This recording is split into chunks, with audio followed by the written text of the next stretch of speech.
Assalamu alaikum. This is Ustad Rahan with the Standard Trust Foundation. We're happy to have you all with our morning assembly today that we do every morning with our students and our staff. And we're inviting all of you and your children, if they're learning from home or if you're at home and just getting ready for work, we're honored to have all of you with us today. Um, just a reminder that the objective for us, I hope, is shared with all of you. It's just to center our day and to kind of remind ourselves of the purpose and the opportunity of the day by making an intention. And so we begin the day with reading the intention of Imam al-Haddad. Inshallah, we'll do that together with all of you. Bismillah ar-Rahman ar-Rahim. Alhamdulillahi Rabbil Alameen. Allahumma salli ala Sayyidina Muhammad. نويت تعلم وتعليم وتذكر وتذكيرا ونفع والانتفاع والإفادة والاستفادة والحث على تمسك بكتاب الله وسنة رسوله صلى الله عليه وسلم والدعاء إلى الهدى والدلالة على الخير ابتغاء وجه الله ومرضاته وقربه وثوابه سبحانه وتعالى. So in this intention we say a few things. We intend to, or we say more so in the first person, that I intend to learn and then to teach others, to benefit myself and then others, to remind myself and then others, to better myself and then others, to encourage adherence to the Book of Allah and the example and the Sunnah of His Messenger, peace be upon him, to call to guidance and direct to good, seeking the noble countenance of Allah Most High, His pleasure, proximity, and reward. Transcendent and blessed is He. So this is our intention. We ask Allah to accept it on behalf of everyone. Today we want to just spend a few minutes reminding ourselves about the importance of the event of the Battle of Badr in the context of humanity and then in specific with regards to just Islamic history. At around this point in Ramadan, depending on when you're watching this video, around the 17th of Ramadan, we are reminded about so many important lessons. Without going into the details of the historical details of the event, which mashallah, I believe many of us have learned over the years, I wanted to talk more about some of the qualities of the Battle of Badr that we could learn from, and that we can continue to honor and pay our gratitude to. Among the things that we've learned about the Battle of Badr is that as the Muslims were actually going out to the area of Badr and traveling, we learned that our Prophet Muhammad, peace be upon him, and other companions as well, they didn't have many modes of transportation. So they're very limited camels, a very, very limited number of horses. The Prophet, peace be upon him, was sharing, I believe, a horse with two companions. Among one of them, remember to be Ali radiallahu anh. And the way that they would do it, and the way that the Prophet advised, is that they would take turns. One would be on the horse and two would walk, and then they would rotate. The other companions, including the other two companions, Ali radiallahu anh, among them insisted that the Prophet, peace be upon him, remain seated on the horse and allow them to walk. And the Prophet spoke to them and told them that two things.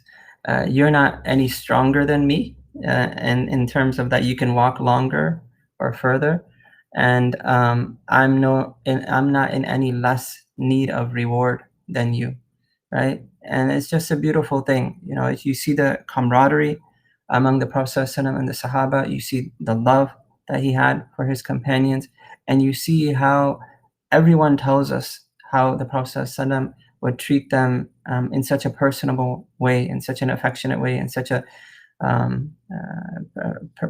friendly way. And so the Prophet made this comment to them, and he rotated with the companions. He would take turns. At times he would walk and they would sit. At times he would sit and they would walk. This is the way that the Prophet arrived and traveled to Badr. He didn't sit on the horse the whole way and make everyone else walk and have this show of arrogance or anything like that. So this is one thing, just the importance of humility that we learn from the Prophet. The second thing that we learn from this event, this historical event of the Battle of Badr, is the power of love of Allah subhanahu wa ta'ala. The Prophet ﷺ approached, as we all know, the Battle of Badr with 313 companions. The Quraysh who were coming from Mecca had over 1,000. and we know that part of the story. But what was the secret of the companions? Among the secrets is that Jibreel alayhi salam came to the Prophet sometime after and asked him what his opinion was regarding the companions of Badr. And he said, we consider them among the best of our people. Jibreel alayhi salam said, we likewise, meaning the angels. As we know, part of the events of Badr is that the angels came in support of the Muslim army.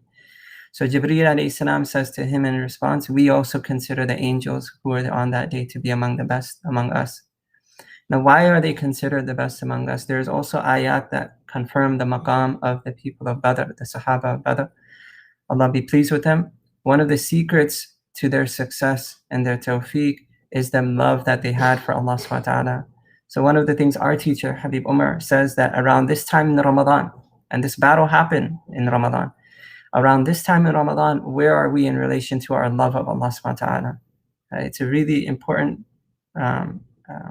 point in Ramadan to look back and see what have we done to cultivate this mahabbah and where are we going in the completion of our Ramadan. And know that one of the secrets of not just Ramadan, of not just Badr, but of our life on this earth, while Allah gives us life, is to actualize and reach the full potential of love of Allah subhanahu wa ta'ala. And that's when extraordinary things happen. That's when things are unveiled. That's when hope, manifests, and that's where the success in this life and the next finds itself. So we find humility in the Battle of Badr. We find muhabba in the Battle of Badr. And we find, last but not least, sacrifice. Right? This Battle of Badr happening in Ramadan. Ramadan is already, among many things, a lesson in sacrifice. But to have this important historical event happen in the month of Badr is like sacrifice upon sacrifice. And to become among the best people, right? This is a great sacrifice that the Sahaba had to do. So, and we see this in the life of all of the people that Allah subhanahu wa ta'ala describes, not just as prophets, but as the awliya and among the best of humanity. We see oftentimes a life filled with sacrifice, the prophets being the best example, and then those after them. So know that in life there will be sacrifice, and it's oftentimes an elevation for us to be considered among the best that we can achieve and the best in the eyes of Allah subhanahu wa ta'ala. So there are many lessons in the Battle of Badr. The idea that the Sahaba came with a small army, and the Quraysh with a very large army, and the details among the numbers of horses that they had, and the camels that the Quraysh had, and the swords that the Muslim had, and the shields that the Quraysh had, those are very important lessons. And we'll talk about a couple of those things as we end the talk today. But what I wanted to just remind our students about, and myself, is what are the important qualities that outlive the Battle of Badr and that we should continue to honor and respect and revere and value today? Humility, love, and sacrifice. Now, among the details, right, what did this achieve for the Sahaba, mashallah, and then what did it achieve for us? The Sahaba approached the battle with 313 in their army. They say that the Muslims had only 2 horses, 70 camels that had to be shared with 3 Sahaba each. The Quraysh came to the battle with hundreds of swords, hundreds of horses, they say over 200. And they had so many camels that they were sacrificing 9 or 10 every day just to feed the army. And this was the kind of the competition. And Allah subhanahu wa ta'ala provides the support and gives them victory. But where does it come from? It comes from Allah subhanahu wa ta'ala, and it arrives to the people of mahabbah, to the people of ihsan, to the people of humility, and to the people of sacrifice. So if we want tawfiq, if we want success, whether we're a student, a parent, an educator, we have to try to adopt some of the qualities of the people that have been given those things. And where to identify those people, look no further than the Battle of Badr. You'll find 313 of them who were sacrificing their lives, who were showing a display of humility, and who were filled with love of Allah subhanahu wa ta'ala. So on this day and really throughout our life, we should be people who honor the people, the Sahaba of Badr.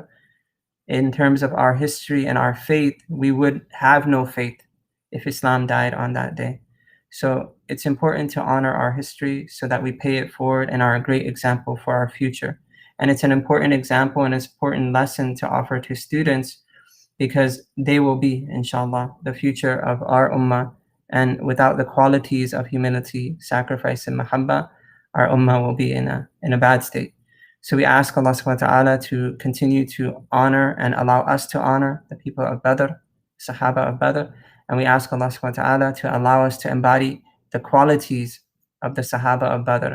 And that would be the best honoring that we could do, is to adopt those qualities. And we ask Allah subhanahu wa ta'ala to allow our Ramadan to this point be a Ramadan in which we've increased in love of Allah.